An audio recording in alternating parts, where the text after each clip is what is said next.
एक छोटा सा गांव जहां कभी हर सुबह नदी की चमक से दिन की शुरुआत होती थी, लेकिन आज वही नदी थकी हुई लग रही थी। पक्षी भी जैसे उसकी बेचैनी महसूस कर रहे थे। बच्चों की हंसी गूंजती रही, पर नदी की खामोशी उनकी हंसी को पीछे छोड़ देती थी। किनारों की फटी मिट्टी बता रही थी कि नदी अब पहले जैसी नहीं रही, वह सूख रही थी। जहां कभी जीवन बहता था, वहां अब प्लास्टिक और कचरा बह रहा था। नदी चुपचाप सह रही थी। गांव वाले चिंता में डूबे, खाली बर्तनों के साथ नदी की ओर देखते। पानी कम हो रहा था, उम्मीद भी। आसमान भी जैसे उदास था। सूरज की रोशनी अब वैसी गर्माहट नहीं दे रही थी। सूखे पौधे, झुके हुए तिनके, जैसे पूरी प्रकृति नदी के दर्द को महसूस कर रही थी। कीचड़ की लंबी लकीरें दिखाती थीं कि नदी कुछ कह रही है और लोग सुन नहीं पा रहे। उसकी खामोशी मदद की पुकार जैसी लग रही थी, जैसे कोई दोस्त धीरे से कहे, कृपया मुझे बचा लो। और इस पुकार को जिसने सबसे पहले सुना, वह था 11 साल का अरिन, नदी का सबसे सच्चा दोस्त। वह पानी को छूकर जैसे उसकी नब्ज पढ़ता। तुम कमजोर हो गई हो, अरिन ने फुसफुसाया। उसने धीरे से पूछा, इतनी कमजोर क्यों हो गई हो तुम? किसने तुम्हें इतना दुख दिया है? उसने तय किया, मैं पता लगाऊंगा, मैं तुम्हें बचाऊंगा। वह नदी के साथ साथ चल पड़ा, जैसे नदी उसे खुद बुला रही हो।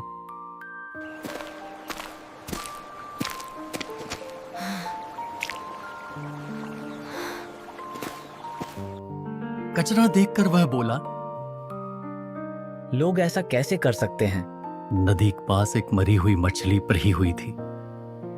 अरिन उसको देखकर बहुत दुखी हुआ। मैं तुम्हें वादा करता हूं, मैं कुछ करूंगा। ये काला झाग, ये तो बहुत गलत है। ये नदी को मार रहा है। लीकेज देखकर अरिन बोला, इतना साफ पानी यूं ही बह रहा है। लोग कपड़े धो रहे थे, झाग हर दिशा में फैल रहा था। ये सब गलत है, बहुत गलत। झाग पानी का दम घूंट रहा था। नदी रो रही थी। उसने बच्चों को कचरा फेंकते देखा, बेखबर, बेपरवाह। इतना कूदा अरिन से देखा नहीं जा रहा था। क्या किसी को दिखता नहीं कि नदी दर्द में है? और फिर सबसे बड़ा सच मिला। जहरीला पानी फैक्ट्री से सीधे नदी में जा रहा था।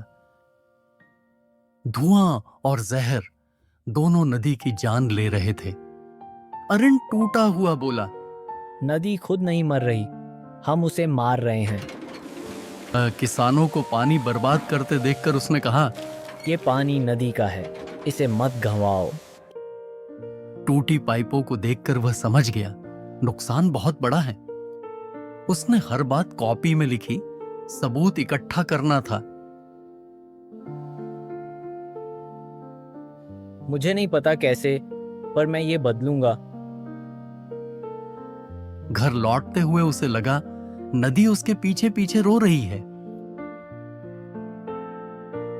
वह गांव वालों को समझाना चाहता था, लेकिन गांव वालों ने कहा, अरे ये सब गर्मी की वजह है। वह अकेला था, पर उसके भीतर एक आंधी उठ चुकी थी। अगले दिन अरिन अकेला आया, बोरी लेकर, उम्मीद लेकर। मैं इस नदी को साफ करके दिखाऊंगा। मैं कर सकता हूं, एक एक करके।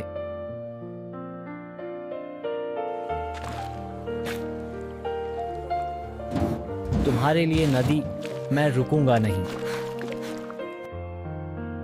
गंदगी हटाते हुए उसकी सांसें तेज थीं, पर हिम्मत मजबूत। एक किरण उस पर पड़ी, जैसे नदी फुसफुसाई हो, धन्यवाद। दूर तारा ने अरिन को देखा, उसका दिल पिघल गया। अरिन, क्या तुम अकेले ये सब कर रहे हो? हाँ, पर मुझे खुशी है कि तुम आ गई। मैं तो पहले से ही तुम्हारे साथ हूँ। दोनों साथ झुककर कचरा उठाने लगे, जैसे दोस्ती और मिशन एक साथ जन्म ले रहे हों। अन्य बच्चों ने उन्हें देखा और कुछ बदल गया। एक बच्चा बोला, हम भी मदद करेंगे, और वे दौड़ते हुए शामिल हो गए। सब मिलकर बोरा उठाने लगे। 1, 2, 3, उठाओ। अब कहीं जाके नदी को सांस आएगी। High five अरिन। सब बच्चों ने क्लीन रिवर कैंपेन स्टार्ट किया और जोर शोर से प्रचार में लग गए। बच्चों ने मिलकर बैनर बनाया और कहा, हमारा नाम होगा रिवर प्रोटेक्टर्स। सब चिल्लाए, रिवर प्रोटेक्टर्स जिंदाबाद, रिवर प्रोटेक्टर्स जिंदाबाद। बच्चे और बड़े क्षेत्र की सफाई करने लगे। अरिन को अब विश्वास होने लगता है कि वो सब मिलकर ये कर सकते हैं। तभी उनके टीचर भी आ जाते हैं। तुम बच्चे नहीं, नायक हो। तुम सब ने मिलकर ये बहुत अच्छा काम किया है। मैं भी तुम्हारे साथ हूँ। हमने बहुत अच्छा काम किया है अरिन। नदी किनारा अब पहले से ज्यादा सुंदर दिखने लगा है। पूरे गांव में एक बदलाव की लहर दौड़ने गई। अरिन और तारा ने मिलकर जो भी कमियां थी उसको पूरा करना शुरू किया। दोनों ने हर जगह पोस्टर लगाए ताकि लोग जागरूक हो सके।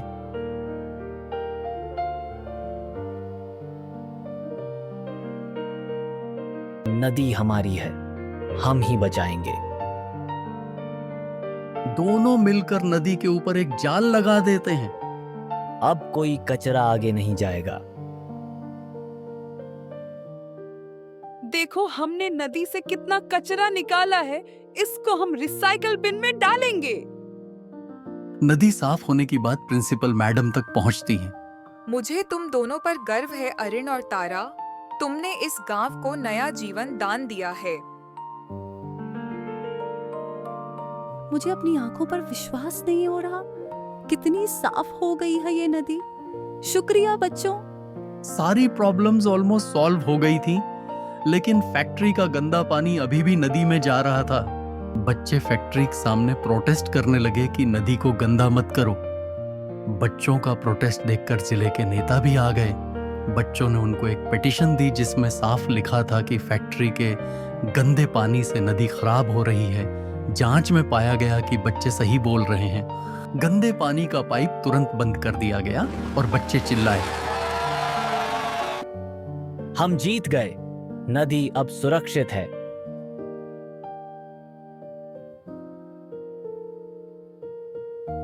अचानक काले बादल छा गए, जैसे खुद प्रकृति लौट आई हो।